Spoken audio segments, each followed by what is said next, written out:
Assalamu alaikum wa rahmatullahi wa barakatuh. Bismillah walhamdulillah wa salatu wa salam ala rasulillah wa ala alihi wa sahbihi wa man walah. Rabbi sharah li sadri wa yassir li amri wahlul 'uqdatan min lisani yafqahu qawli. Mes frères et sœurs, aujourd'hui avec l'aide d'Allah tabarak wa ta'ala, on va vous parler de la nuit du destin. La nuit du destin, elle est considérée comme étant la meilleure nuit de l'année.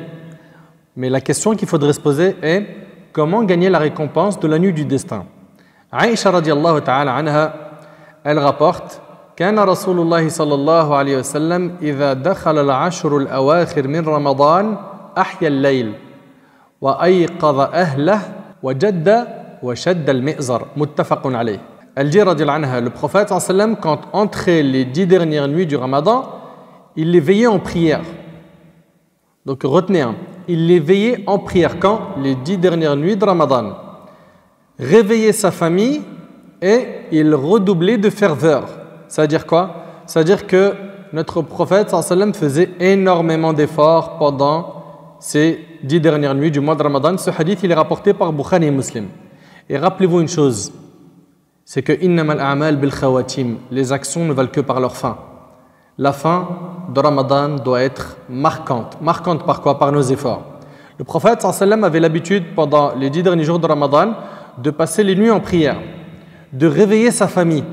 Et il faisait beaucoup plus d'adoration qu'avant. Il faudra donc que tu fasses beaucoup de prières la nuit, mais aussi dans la journée, autant que tu peux.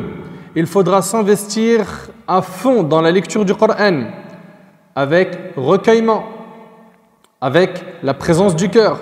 Il faudra également que tu mettes le paquet sur le dhikr, l'évocation d'Allah subhanahu wa ta'ala, de toujours l'évoquer, que ta langue ne cesse d'évoquer Allah azza wa jal. Également, multiplier les invocations, de supplier Allah subhanahu wa ta'ala de nous pardonner, de nous affranchir du feu de l'enfer, d'accepter de notre part ce jeûne.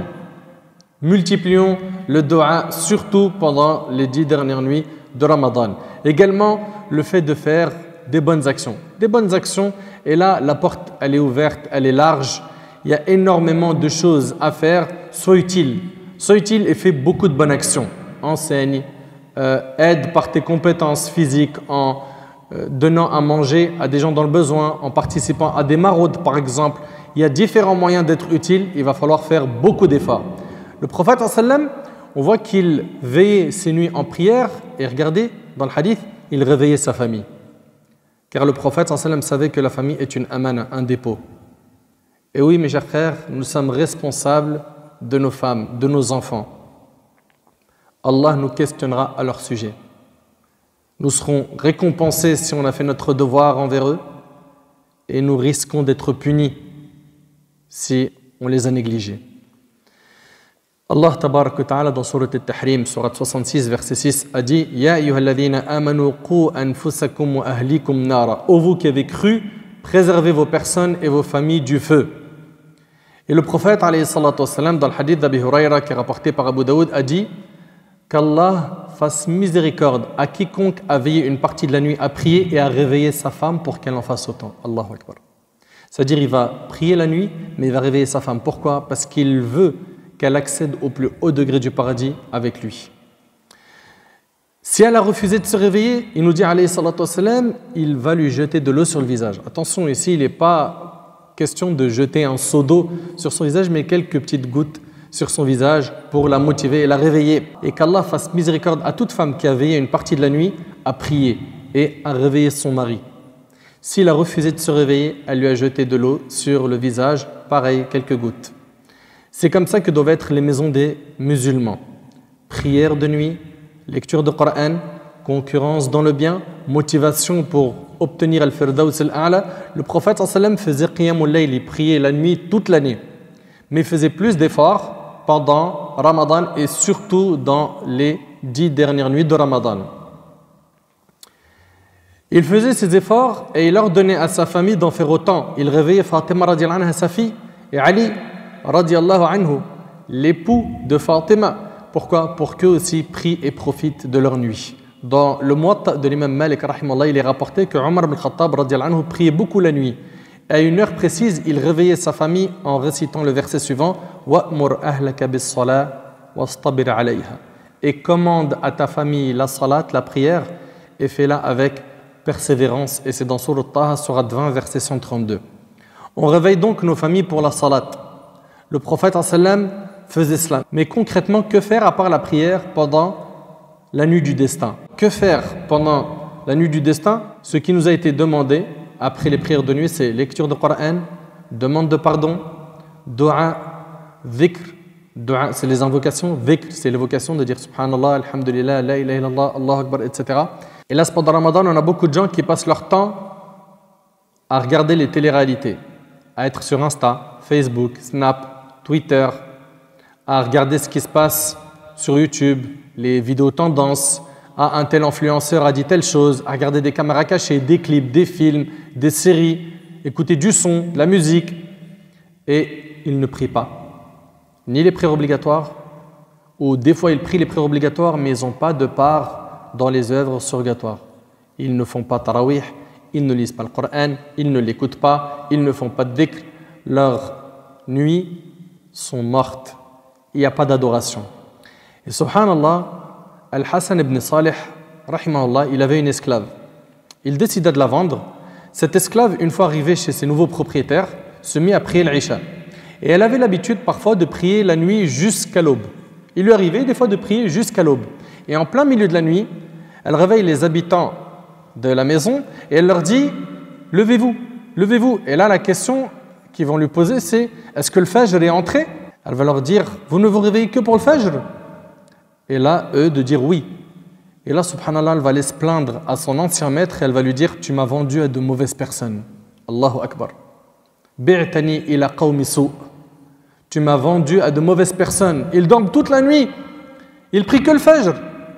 Reprends-moi, reprends-moi. Et il l'a repris car elle craignait pour elle. Subhanallah, cette femme, si elle entrait aujourd'hui dans nos demeures, qu'est-ce qu'elle dirait? Parce qu'il ne priait pas la nuit, elle a dit reprends-moi.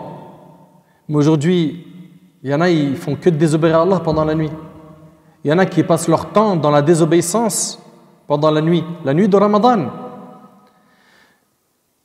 Une question qu'on doit se poser, pourquoi le prophète sallallahu alayhi wa sallam faisait beaucoup plus d'efforts dans les 10 derniers jours de Ramadan que dans les autres jours? La réponse est qu'il voulait gagner la récompense de la nuit du destin, qui est une nuit bénie. Anas ibn Malik radiyallahu anhu a dit, quand le mois du Ramadan est arrivé, le prophète sallallahu alayhi wa sallam avait dit, ce mois vous est venu, dans lequel se trouve une nuit qui vaut mieux que 1000 mois. Celui qui en est privé de tous les biens et n'est privé de bienfaits qu'un déshérité, c'est-à-dire une personne qui est privée. Et c'est rapporté par Ibn Majah. La nuit du destin a des mérites que seul Allah tabaraka wa ta'ala connaît. Savez-vous quels sont les mérites de la nuit du destin? Déjà, pour commencer, sachez qu'Allah tabaraka wa ta'ala crée et choisit ce qu'il veut de sa création. Allah tabaraka wa ta'ala a créé les 7 cieux. Et il a choisi le 7e ciel en l'honorant par quoi? Par le fait que le 7e ciel est proche d'Allah tabaraka wa ta'ala. Bil qurbi minhu subhanahu. Allah tabaraka wa ta'ala a créé le paradis. Il a créé plusieurs niveaux dans le paradis. Et le plus haut niveau au paradis, c'est quoi? C'est Al-Firdaus al-A'la. Allah tabaraka wa ta'ala a créé les prophètes. Parmi eux, il a choisi, comme vous le savez, Nuh, Ibrahim, Moussa, Isa et Muhammad alayhi salatu wassalam, les doués de fermeté, ulul azm min ar-rusul. Parmi eux, il a élu et choisi Al-Khalilan, Ibrahim et Muhammad alayhi salam. Et parmi les deux, il a choisi Muhammad sallallahu alayhi wa sallam. Il a créé les anges. Et parmi tous les anges, il a choisi Jibril alayhi salam. Il a créé les mois et parmi tous les mois, il a choisi le mois de Ramadan. Les jours, parmi les jours, il a choisi le jour de Arafah. Et parmi les nuits, la meilleure nuit qu'Allah tabaraka wa ta'ala a choisi pour nous, c'est la nuit du destin. Surat al-Qadr, la sourate 97, elle contient 5 versets. Allah tabaraka wa ta'ala nous dit ba'da a'udhu billahi minash shaitanir rajim, bismillahir rahmanir rahim. Inna anzalnahu fi laylatil qadr. Wa ma adraka ma laylatul qadr. Laylatul qadri khayrun min alfi shahr. Tanazzalu al-malaikatu war-ruhu fiha bi'idhni rabbihim min kulli amr. Salamun hiya hatta matla'il fajr. Allah Azza wa Jalla nous dit, nous l'avons certes fait descendre, c'est-à-dire le Coran, pendant la nuit d'Al-Qadr, la nuit du destin. Et qui te dira ce qu'est la nuit d'Al-Qadr? La nuit d'Al-Qadr est meilleure que 1000 mois.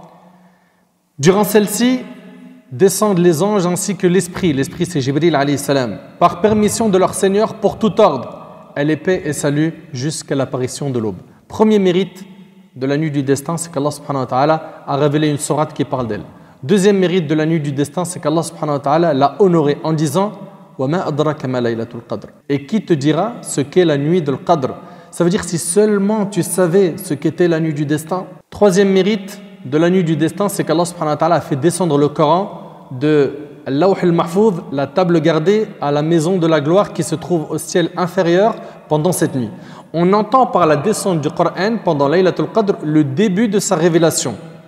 Donc le début de la descente du Coran a eu lieu pendant Laylatul Qadr. Puis il continua à être révélé de manière fragmentaire selon les événements et les circonstances pendant, comme vous le savez, 23 ans. Quatrième mérite de la nuit du destin, c'est qu'Allah tabaraka wa ta'ala a dit qu'elle vaut mieux que 1000 mois. Allahu Akbar. Laylatul Qadr khayrun min alfi shahr. Attention, la nuit du destin ne vaut pas 1000 mois. Non. Elle vaut mieux que 1000 mois d'adoration. Et 1000 mois, ça fait environ 83 ans et 4 mois. Subhanallah. Une nuit, tu fais beaucoup d'efforts et tu es récompensé. Tu es récompensé de plus de 80 ans d'adoration. Combien sont ceux qui ont vécu plus de 80 ans? Dans le hadith de Tirmidhi qui est rapporté par Abu Huraira, le prophète a dit « Les membres de ma communauté vivront entre 60 et 70 ans et peu de gens dépasseront ces âges. » En moyenne, les gens vivent entre 60 et 70 ans. Alors ne ratez pas l'occasion de la nuit du destin, qui vaut mieux que 83 ans d'adoration. Cette nuit est un trésor. Éloignez-vous de la télé, de regarder du foot, de jouer, de rigoler, de perdre votre temps pendant les 10 dernières nuits. Cinquième mérite de la nuit du destin, c'est que les anges descendent sur terre et ils sont là par milliers, par millions, voire peut-être par milliards. Ils sont très nombreux. Durant celle-ci, Allah nous dit, durant celle-ci, descendent les anges ainsi que l'esprit par permission de leur Seigneur pour tout ordre. Les anges descendent très nombreux cette nuit-là et comme vous le savez, les anges ne descendent qu'avec le bien. Ils viennent accompagnés de qui? De Jibril alayhi salam. Tous viennent pour cette nuit. Jibril, le chef des anges, est là, il est ici présent pendant la nuit du destin. Abdullah ibn Mas'ud radiyallahu anhu rapporte que le prophète sallallahu alayhi wa sallam a vu Jibril dans sa forme disposant de 600 ailes. Chacune d'elles a obstrué l'horizon, tombant de son aile des choses multicolores, des perles et des pierres précieuses rapportées par Ahmed dans le Musnad. Imagine un peu, Jibril alayhi salam et un nombre incalculable d'anges descendent sur terre. Ce n'est pas pour rien qu'ils sont là. Ils sont là, ils font des invocations pour nous. Cette nuit est très importante et les anges restent en notre compagnie jusqu'à quand? Jusqu'au Fajr. Puis après, ils s'en vont. Et ce nombre d'anges prouve que cette nuit est importante. Abu Huraira radiyallahu anhu, il rapporte que le prophète sallam a dit que la nuit du destin était celle du 27 ou 29, dans cette version rapportée par Ahmed. Que les anges, et c'est ça le shahid, écoutez attentivement ici, le prophète sallam dit que les anges descendent sur terre pendant cette nuit et sont plus nombreux que les cailloux. Allahu Akbar. T'imagines un peu? C'est-à-dire qu'il y a des millions d'anges qui descendent, voire des milliards. Allahu a'lam. Seul Allah connaît leur nombre. Ils sont très nombreux à descendre pendant cette nuit. Sixième mérite de la nuit du destin, c'est que cette nuit est une nuit de paix. Allah tabaraka wa ta'ala nous dit « Salamun hiya hatta matla'il fajr » Elle est paix et salut jusqu'à l'apparition de l'aube. Septième mérite de la nuit du destin, celui qui veille à prier la nuit du destin par foi et par unique désir de la récompense d'Allah, Allah lui pardonne ses péchés. Selon Abu Huraira radiyallahu anhu, le prophète sallam dit « Celui qui a veillé à prier la nuit du destin, poussé par sa foi et par unique désir de la récompense d'Allah, Allah lui pardonne tous ses péchés passés, rapportés par Bukhari et Muslim. » Une question, est-ce que les autres communautés qui nous ont précédés ont connu eux aussi la nuit du destin? Bani Israël par exemple, ont-ils eu droit à la nuit du destin? La réponse est non. C'est une faveur qu'Allah tabaraka wa ta'ala a accordée à notre communauté. Et savez-vous pourquoi? L'imam Malik rahimallah rapporte dans le Muwatta, il dit « On m'a rapporté qu'il fut montré au messager d'Allah sallallahu alayhi wa sallam l'âge des générations passées, ou ce qu'Allah a voulu lui montrer. » Et le prophète sallallahu alayhi wa sallam, en voyant que les générations passées vivaient longtemps et donc consacraient plus de temps à l'adoration, il constata que l'âge de sa communauté était trop court et qu'il ne pouvait rivaliser dans les adorations des prédécesseurs dont la durée de vie était plus longue. Allah lui offrit donc la nuit du destin qui est meilleure que 1000 mois. Subhanallah. Vous savez que la bonne action en vaut 10. L'aumône est multipliée jusqu'à 700. Et en plus de cela, Allah il nous donne une nuit qui vaut mieux que 1000 mois. Subhanallah. Savez-vous pourquoi cette nuit a été appelée Laylatul Qadr? La réponse c'est que Al-Qadr a plusieurs sens.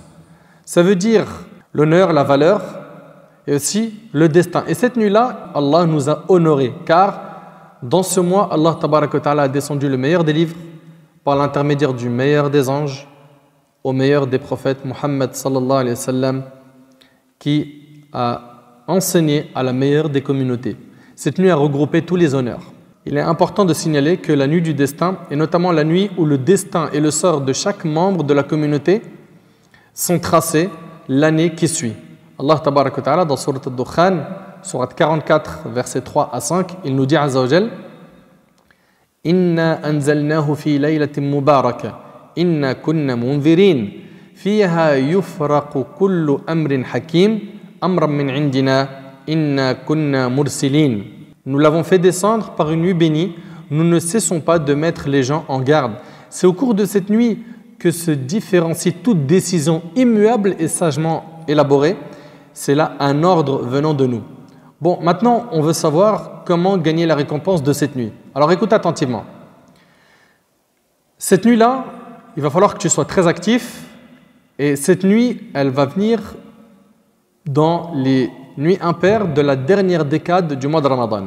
Selon Aïcha radhiyallahu anha, le prophète sallam nous dit que la nuit du destin, elle est dans les nuits impaires des 10 derniers jours de Ramadan rapportés par le Bukhari. Et dans une autre version de Bukhari, le prophète sallam a dit cherchez la nuit du destin dans les nuits impaires de la dernière décade du mois de Ramadan. Ça veut dire quoi? Le prophète sallam il nous enseigne que la nuit du destin tombe dans une nuit impaire de la dernière décade. C'est-à-dire ça peut être soit le 21, soit le 23, soit le 25, soit le 27, soit le 29 du mois de Ramadan.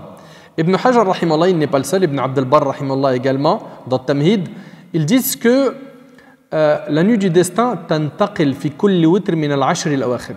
Elle change de date chaque année. Tantôt elle sera le 21, une autre fois ça peut être le 23, ça peut être le 25, 27 ou 29, ça change chaque année. D'accord? Donc il est possible que cette année, elle vienne le 27, l'année d'après par exemple c'est le 25, l'année d'après c'est le 29. Allah subhanahu wa ta'ala seul sait quand vient la nuit du destin. Et d'ailleurs, il y a une grande sagesse dans le fait qu'Allah tabaraka wa ta'ala a caché cette nuit. Pourquoi? Pour qu'on fasse des efforts dans toutes les nuits impaires des 10 derniers jours. Car si il y avait un texte clair qui disait c'est uniquement le 27 ou uniquement le 23, les gens ils auraient fait des efforts pour le 23 et après c'est terminé. Disparition de la mosquée et des efforts pendant Ramadan. C'est vrai qu'on trouve un hadith où Ubay ibn Ka'b radiyallahu anhu, et c'est rapporté par l'imam Muslim, il dit par Allah c'est une nuit de Ramadan, par Allah je sais de quelle nuit il s'agit. C'est la nuit que le prophète sallallahu alayhi wa sallam nous avait recommandé de veiller en prière et en adoration, à savoir la nuit du 27 de Ramadan. On la reconnaît à son lever de soleil blanchâtre et sans rayon. Donc ici Ubay ibn Ka'b radiyallahu anhu, il n'est pas le seul. Parmi nos ancêtres, rahimahumullah, était de l'avis que la nuit du destin, c'est la nuit du 27. Mais ce qu'il faut savoir, c'est que la réponse qu'il a donnée concernait l'année dans laquelle il se trouvait, wallahu a'lam. Et que ce n'est pas valable pour tous les ans. D'accord? Et puis, si Allah subhanahu wa ta'ala nous avait donné la date de la nuit du destin, on vous l'a dit, les gens feraient des efforts que pendant cette date-là, et ils ne reviendraient plus à la mosquée, et ils ne feraient plus d'efforts. C'est donc une sagesse de la part d'Allah de l'avoir caché, afin qu'on fasse des efforts pendant tout le mois de Ramadan. D'accord? Et surtout dans les 10 derniers jours de Ramadan. Comprenez donc que ce n'est pas forcément le 27, ça peut être le 27 et ça peut être une autre date. Toi qui vas avoir la récompense de la nuit du destin, fais des efforts pendant les dernières nuits de Ramadan. Ne laisse aucune nuit passer sans prier, lire du Coran, faire du dhikr. Et puis sois sincère dans ta demande d'exaucement de dua. Sois sincère dans tes adorations. Toi qui veux à tout prix l'affranchissement du feu de l'enfer, toi qui veux à tout prix le faraj, qui veux à tout prix la délivrance de tes soucis, de tes épreuves, demande sincèrement à Allah subhanahu wa ta'ala ce que tu souhaites. Fais beaucoup de dua et apprenez à faire des duas dans les occasions où l'invocation est exaucée, comme pendant que tu romps le jeûne, comme quand la pluie elle descend, quand tu es en voyage, quand tu bois zamzam, entre l'adhan et l'iqama, etc., etc. Choisis donc les moments qu'il faut pour faire des du'as. Quand tu demandes à Allah subhanahu wa ta'ala, demande beaucoup. Et demande avec insistance.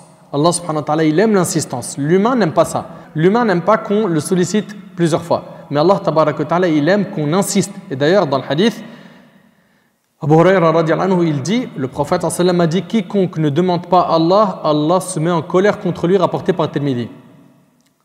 Donc là, il faut que tu demandes à Allah subhanahu wa ta'ala. À celui et celles qui veulent gagner la récompense de la nuit du destin, qu'ils apprennent la valeur de cette nuit afin de bien se préparer à l'accueillir. Beaucoup de gens ignorent tout ce qu'on vient de dire aujourd'hui. C'est une nuit pas comme les autres. Il s'agit d'une nuit pas comme les autres. Pour certains, certaines, la fin de mois de Ramadan, c'est acheter les vêtements de l'Eid, les cadeaux de l'Eid. La sœur, elle prépare les gâteaux de l'Eid. Les mamans préparent les gâteaux de l'Eid. Et les dernières nuits de Ramadan passent dans le dunya. Et ça ne doit pas être comme ça. Dans cette période-là, on voit les gens dans les supermarchés, comme au début de Ramadan, en train d'acheter des vêtements, etc., etc. Je n'ai pas dit que c'est interdit, mais organise-toi pour que les 10 dernières nuits ne soient pas touchées. Organise-toi pour que tu sois concentré pendant les dernières nuits de Ramadan. Également, il y a une chose que le prophète sallam faisait pendant les dernières nuits de Ramadan, c'est l'i'tikaf, la retraite pieuse, le fait de consacrer un temps à l'adoration dans la mosquée. Pour l'imam Malik, rahimahullah, c'est un jour et une nuit minimum. Et le mieux, c'est de rester les 10 derniers jours de Ramadan dans la mosquée à faire l'i'tikaf. Le prophète sallam a fait l'i'tikaf dans les 10 dernières nuits de Ramadan, rapporté par Bukhari et Muslim selon Aïcha. Et elle rapporte également dans Bukhari et Muslim que le prophète sallam faisait l'i'tikaf, la retraite spirituelle, pendant les 10 derniers jours de Ramadan, et ce jusqu'à sa mort, ses épouses continuèrent à le faire. Ça montre que les femmes ont le droit de faire l'i'tikaf également. Quand tu es en i'tikaf, tu es là-bas pour dhikr, lecture de Coran, tu es là-bas pour prier, tu te concentres sur ça. D'accord ? Tu n'as pas le droit de sortir de la mosquée pour une raison qui n'est pas valable. C'est quoi les raisons valables ? C'est par exemple les toilettes sont à l'extérieur de la mosquée. Quelqu'un qui a fait un rêve érotique par exemple et qui a besoin de faire le ghusl et il doit sortir pour faire le ghusl parce qu'il n'y a pas de douche à l'intérieur de la mosquée.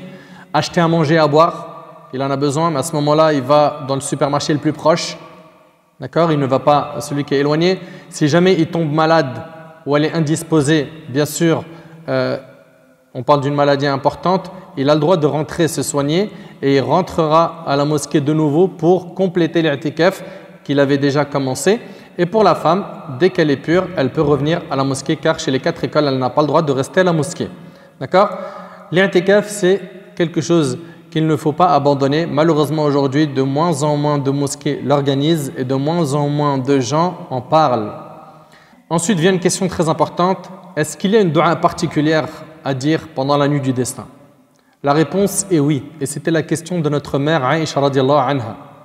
Aïcha radiallahu anha, elle a posé la question au prophète alayhi salatu wassalam. Elle lui a dit, s'il m'arrivait au messager d'Allah de savoir quelle est la nuit du destin, dis-moi ce que je devrais dire. Le prophète sallam lui a dit de dire Quli Allahumma innaka afu tuhibbul afu fa'fu anni. Et c'est rapporté par Tirmidhi. Seigneur Allah, tu es pardonneur, tu aimes le pardon, ainsi pardonne-moi. Donc rappelez-vous de cette invocation et multipliez-la dans les nuits impaires de la dernière décade de Ramadan. Et selon Jabir ibn Abdullah radiallahu anhu, le prophète sallam a dit on m'a certes montré la nuit du destin, puis on me l'a fait oublier. Elle se trouvait dans les 10 dernières nuits et elle était une nuit douce, claire, ni chaude ni froide. Et c'est rapporté par Ibn Khuzaymah. Là, c'est les signes pour reconnaître la nuit du destin. Ils sont évoqués dans ce hadith et dans un autre. Et je vous invite à ne pas vous attarder sur ces signes. Il y a des gens, ils passent leur nuit à regarder par la fenêtre. Tiens, le ciel, il est dégagé, ceci, cela. Concentre-toi sur tes adorations. Il y a aussi un autre texte, celui de Ubay ibn Ka'b radiallahu anhu. Lorsqu'il a été questionné sur ces signes, les signes de la nuit du destin, il a dit que le prophète nous a informé que le soleil se lève le matin de cette nuit-là sans rayon. Et dans la version de l'imam Muslim, blanc sans rayon. Parmi les signes authentiques, elle se situe pendant les 10 derniers jours de Ramadan. Elle se trouve plus précisément dans les nuits impaires de la dernière décade. La nuit du destin n'est ni chaude ni froide, plutôt douce et harmonieuse. Les anges sur terre sont plus nombreux que le nombre de pierres. le matin de la nuit du destin, le soleil se lève sans rayonnement, tel une écueil jusqu'à ce qu'il se lève. Parmi les faux signes, et vous allez en entendre de toutes les couleurs. Et là, ils vont dire, moi j'ai vu des chiens qui aboient. Je pense que c'est la nuit du destin. Ah ouais, sacré signe. D'autres, ils vont dire, les ânes ne braillent pas. D'autres vont dire, l'eau de la mer est suave et onctueuse. Tout ça, c'est des faux signes. D'autres vont dire, les arbres plient leurs branches par crainte d'Allah. Faux signe. Ou d'autres vont dire, on voit la lumière dans les lieux ténébreux. Arrêtez, s'il vous plaît. Ok? Et il y en a même d'autres qui vont dire, je crois que j'ai vu un cheval dans le ciel. Couvre-toi bien avant de dormir. Ok? Parce que je pense que tu fais beaucoup de rêves bizarres. Pour finir, voyons ensemble les erreurs que font pas mal de musulmans pendant la nuit du destin. 1. Le fait d'être insouciant pendant les nuits impaires de la dernière décade. Que ce soit en faisant à manger, en restant devant nos écrans, en faisant du shopping ou autre. 2. Le fait de prier tarawih pendant le début de Ramadan et laisser tomber la fin. C'est une erreur. La fin est plus importante. Pourquoi? Elle contient la nuit du destin. Et rappelez-vous que le prophète sallallahu alayhi wa sallam faisait plus d'efforts à la fin qu'au début. 3. Le fait de croire que cette nuit contient des miracles. Non. Non. 4. Le fait que les frères cherchent les signes de la nuit du destin en délaissant les adorations telles que le Coran, la prière, etc. Notre souci, c'est pas de savoir quand a eu lieu cette nuit, c'est de cartonner pendant toutes les nuits impaires. 5. Le fait de prier des prières particulières telles que Salat, Hifz al-Qur'an, tout ça c'est des choses qui font partie des erreurs et des innovations à ne pas faire. Certains vont dire voilà, il y a une prière précise à spécifier pour les nuits impaires. Tout ça n'est pas à faire. Parmi les erreurs faites par beaucoup de gens, c'est qu'ils vont venir le 27 et le 29, il n'y a personne dans la mosquée. Le 27, on a tout le monde. C'est une nuit impaire, c'est vrai. C'est important de venir le 27, tout comme le 21, le 23 et le 25. Mais pourquoi le 29, il n'y a plus personne? Il est possible que la nuit du destin tombe le 29. Donc ça, c'est à corriger. Et pour finir, dernière erreur, c'est le fait de dire que la nuit du destin n'existe plus. Ça, c'est n'importe quoi. Elle continuera d'exister jusqu'à la fin des temps. Ces signes sont, comme on l'a vu dans le hadith de Ubay, un soleil blanchâtre et sans rayon. Qu'Allah tabarak wa ta'ala nous accorde la récompense de la nuit du destin. Qu'Allah azza wa jal accepte nos efforts. أسأل الله سبحانه وتعالى أن ينفعني بما قلت وأن ينفعكم بما سمعتم هذا ما أعلم والله عز وجل أعلى وأعلم سبحانك اللهم وبحمدك أشهد أن لا إله إلا أنت أستغفرك وأتوب إليك وآخر دعوانا أن الحمد لله رب العالمين والسلام عليكم ورحمة الله وبركاته.